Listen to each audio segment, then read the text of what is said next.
Greetings, denizens of the internet! You can call me Nitro Indigo, and from February to early April 2022, I ran a survey asking people what the most iconic games on each Nintendo console were, except the Pokemon Mini. I forgot that one.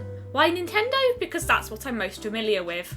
This was born out of two conversations I had, one on Discord and one at college, where I wondered if the Wii U would only be remembered for Sonic Boom Rise of Lyric because all the games people actually liked had been ported to Switch, and then I remembered that Splatoon exists. And don't tell me that Splatoon 2 is basically the same game. Splatoon 2 doesn't have Squid Jump! My survey got a grand total of 51 responses. That's not much, I know, but I don't have the clout to get thousands of responses within a week. Some people put multiple games into one field, so some of the graphs show more than 51 answers. I put all the data into a spreadsheet and turned it into bar graphs, but I had to filter a lot of the results. Many people put a franchise's title under consoles had multiple games from it, so I wasn't sure which one they were referring to. For example, I counted every instance of Pokemon under Game Boy and Animal Crossing under GameCube as their respective first instalments, but listed every instance of those under Game Boy Color or 3DS as unspecified, because for all I know they might have meant Happy Home Designer.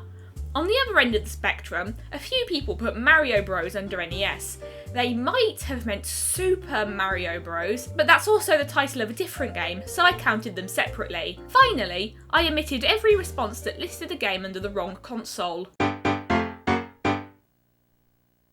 First, there's a clear trend. The home consoles and Virtual Boy are dominated by Mario, while the handhelds are dominated by Pokemon. Side note, a lot of people listed Generation 1 under Game Boy Color. I think it's because it's not always treated as a separate console.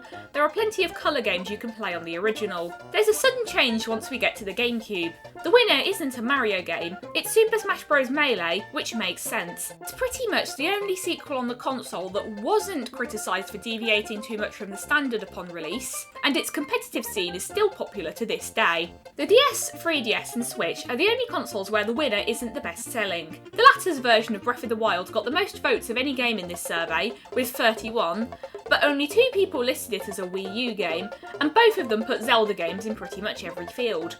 Also, both of the Twilight Princess votes are under Wii, which I find immensely ironic because people used to get uppity about how only the GameCube version was canon. When you exclude the answers I've labelled as unspecified, the 3DS has the largest variety, with 16 games, while the Game Boy Color has the least, with only 4. Finally, shout out to whoever listed Ever Oasis under 3DS. My review of it is one of my most popular videos, so I found that really sweet. In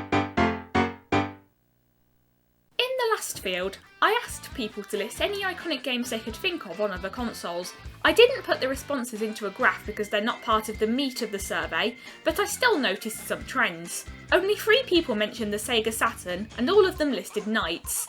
Similarly, all of the Mega Drive answers, and all but one Dreamcast answer, were Sonic games. The only original Xbox games people mentioned were Halo and Blinks. Take a wild guess which one came up more. By far the most common PS1 answer was Crash Bandicoot.